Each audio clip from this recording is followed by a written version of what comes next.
In today's video, I'm going to show you how to create the I tried to live in black and white video trend on TikTok using a CapCut template step by step so you can follow along even if you're brand new to CapCut.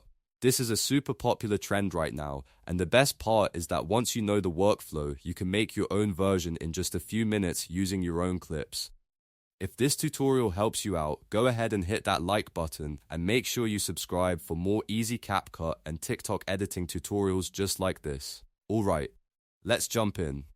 First, open CapCut and go to the Templates panel. At the very top, you'll see a search bar. Click inside that search bar and type I tried to live in black and white.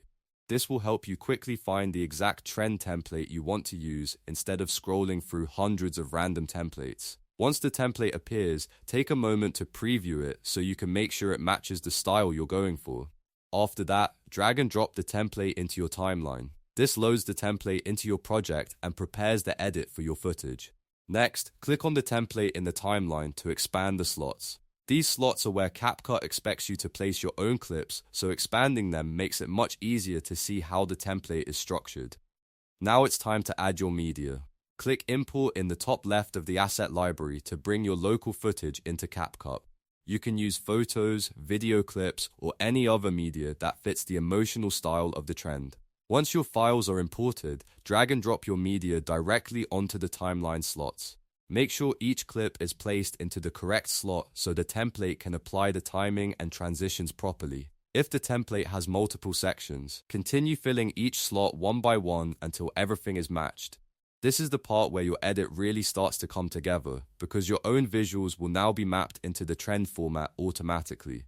If your clips feel too short or too long, adjust them slightly so they fit the slot timing cleanly and keep the flow smooth. After you've placed all your media and everything looks right, take one final look at the preview to make sure the pacing, visuals, and timing all feel good. Then, when you're ready, click the blue export button in the top right corner to export your video. CapCut will process the edit, and once it's done, you'll have your finished I tried to live in black and white trend video ready to upload to TikTok, Instagram Reels, or anywhere else you want to share it. And that's it, you've now created the trend using a CapCut template in just a few easy steps. If this video helped, don't forget to like, subscribe, and turn on notifications so you never miss the next tutorial. Thanks for watching, and I'll see you in the next one.